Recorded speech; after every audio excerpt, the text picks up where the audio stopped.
In today's Leeds news, Leeds set-piece success, not so dirty Leeds, transfer exit and contract disappointment, Howson speaks on his Leeds return, and Bornauw Leeds switch described as a nightmare.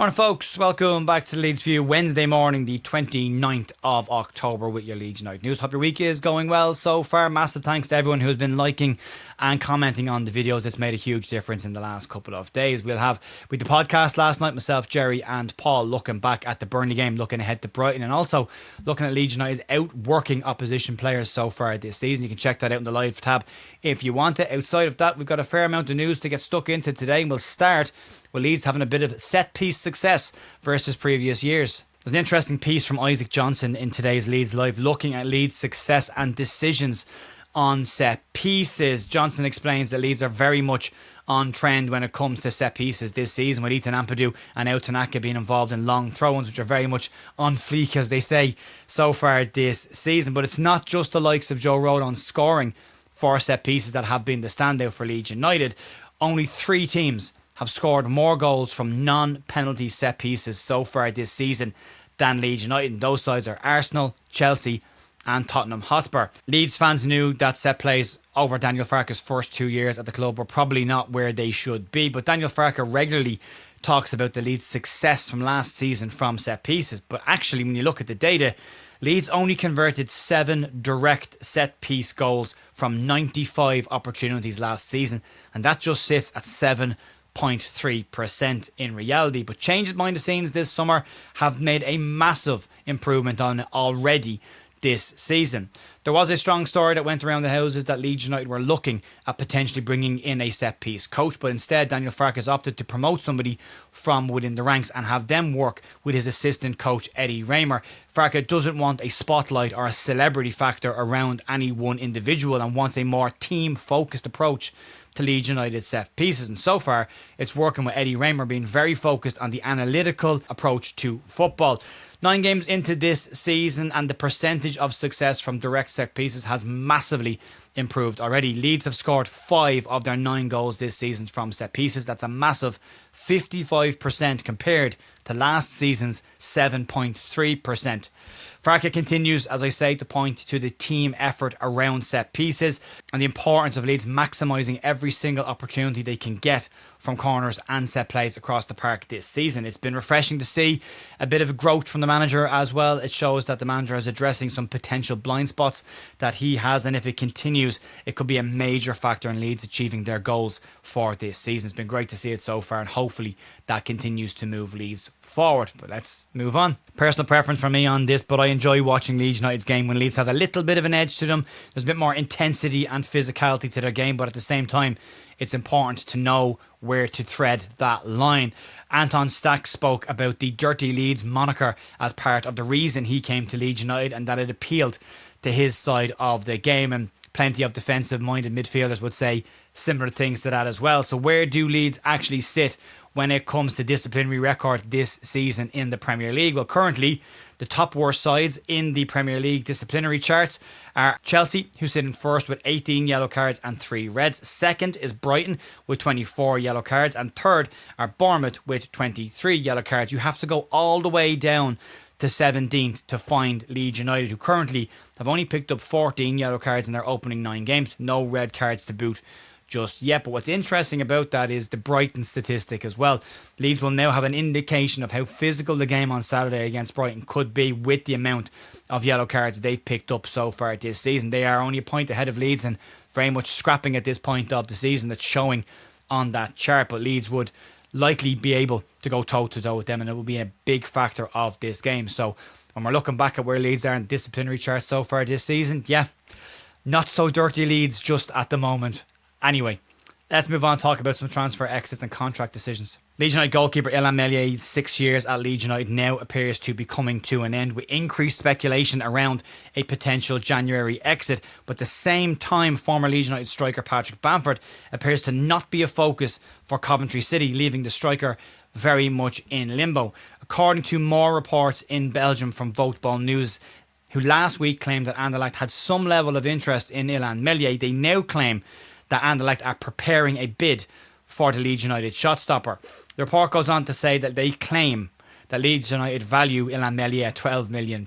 Leeds were actually looking for £5 million in the summer, and £12 million seems a crazy amount of money for a player with just 6 months left on his deal, and likely no team will be interested in paying that fee. It does go on to say, though, that Anderlecht would be willing to pay a symbolic amount to bring the player to the club in January, which would give Leeds United some cash, as opposed to Meslier deciding to sign a pre-contract agreement and sit out the remainder of his contract and move away from the club for a free transfer next summer. So we could now be in the final few months of Illan Meslier's time at Leeds United, and any amount of money at this point versus nothing, it will be a benefit for Leeds. But Patrick Bamford is a different story, and on the other side, he's very much sitting in limbo. Frank Lampard confirmed after Coventry City's latest round of games in the Championship that Bamford was in fact training with Coventry City, but more as a favour to a friend than anything else. Today, according to the Coventry Telegraph, they claim that Coventry have no interest and no intent to offer Patrick Bamford a contract, and this is purely to help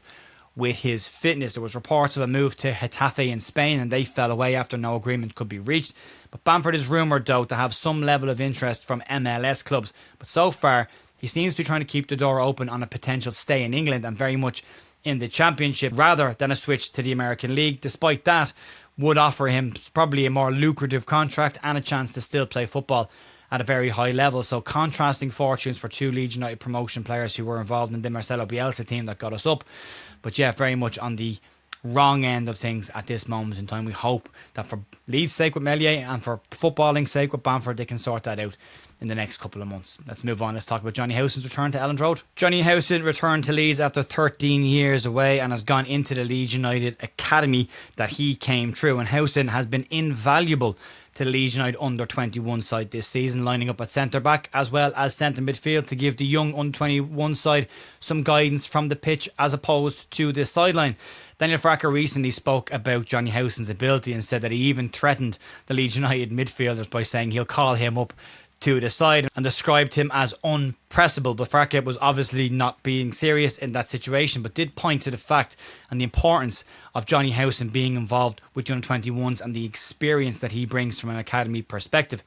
In a piece today from Baron Cross at The Athletic, he sat down with Johnny and talked about his return to his boyhood club as well as his decision to move into coaching. And speaking to Baron Cross, Howson said the following: "Back in the last season, I started to think this could be it for me. You normally start thinking, what do I actually want to do? Because I've got to really start to focus on it. It helped me that Scott Gardner mentioned that a coaching opportunity was here, and that's certainly something that I was interested in."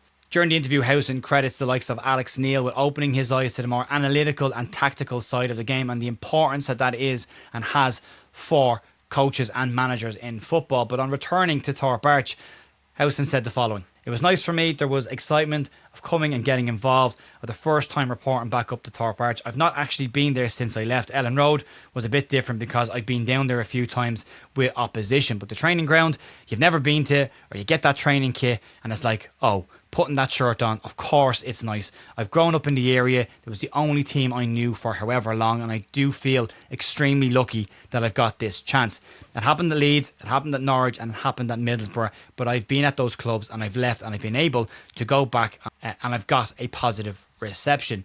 You can check out the much more detailed and full interview from Baron Cross with Johnny Howson in The Athletic today, but it's really great to see the likes of Howson and even Aaron Lennon, who's come back and gotten involved with the Leeds United under-18 side, and the experience that they can pass on to the current crop of Leeds United academy players will be invaluable. The experience of coming through the academy, they know Leeds, they know the expectation level at the club, and they've both gone on and had very good careers themselves, so they can pass on that knowledge firsthand to these young players. And I know from playing as a young player, having that level of experience and those arms around the shoulder will be hugely beneficial to the player's development. Let's move on to the final story of the day, and it's not looking good for Sebastian Bornauw's time at Leeds United. Sebastian Bornauw's £5.1 million switch to Leeds United hasn't got started and shows no sign of getting going anytime soon. But Bornauw is a victim of a couple of different circumstances and factors. The first one is Daniel Farke's reluctance to rotate players and bring players off the bench or into the squad who might need game time.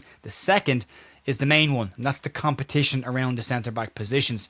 Joe Rodon has been in excellent form so far this season. Pascal Struijk has been an ever-present in the side outside of illness last week that kept him out. And Yaka Bial had a relatively impressive Premier League debut last week as well. But Bornauw came to Leeds United to play football and had hoped of adding more caps to his Belgium haul and even making the World Cup squad this summer, which seems right now to be absolutely miles away for the centre-back. RTBF in Belgium have described his switch to Leeds United as a nightmare for him and have now suggested that the player or the player's agent may push Leeds United for an exit in January to help him get some chance of getting into Belgium's squad for the World Cup. The report claims that Bornauw may force Leeds United's hands and look for a loan exit in January, but a permanent move might not be off the cards either. The report suggests that there is interest from Anderlecht in Bornauw, and Leeds are said to have interest in Anderlecht's Mario Strijken, so there could be a potential of some form of cash plus a swap deal for the players, and that would definitely help Leeds United from their tight financial situation and would help both these players get moves that they're looking for. Anderlecht already are said to have interest in Illan Meslier, so the lines of communication between both those sides may already right now be very much open. And Strikens is a player that Leeds United have been linked with consistently over the last 2 years, and Anderlecht said this month that a chance of that player leaving the club is very much on the cards. Bornauw at this point doesn't look likely to be getting any starts, at least until Leeds FA Cup campaign gets underway. And even at that, that's likely to be just a solitary outing for the centre half. So an exit seems likely for a player who's just 26 years of age, and right now his career is very much more in the stands than even on the bench for Leeds United. So it's never great to see that with any kind of a footballer. 26 years of age, he's coming into his prime footballing years, and he'll want to be playing regular football. But we've seen this before. We've seen players come into Leeds and just not get enough minutes when they join the club and ultimately end up moving away after very few performances for the club. And Bornauw's only had one outing, and that was in the League Cup, but that was very much the second string or bomb squad for Leeds United, which doesn't give you the best chance of showing what your ability is like at that point. So it's been a tricky one for him. Farke has talked about it being a tricky situation for him, but he's not getting minutes, he's not sharp, he's not match ready, and it looks like there could be a potential exit on the cards for Bornauw. Folks, that will be it for me today. Massive thank you again, as always, for everyone who likes the videos, hypes the videos, subscribes to the channel. We really appreciate it. It's helping a huge amount. We did do the podcast last night. You can check that out if you want it. Tomorrow morning, back with the news, and the stats pack will be out tomorrow night after Daniel Farke's press conference. Outside of that, everyone, enjoy the rest of your day. I'll talk to you soon. See you later. Bye.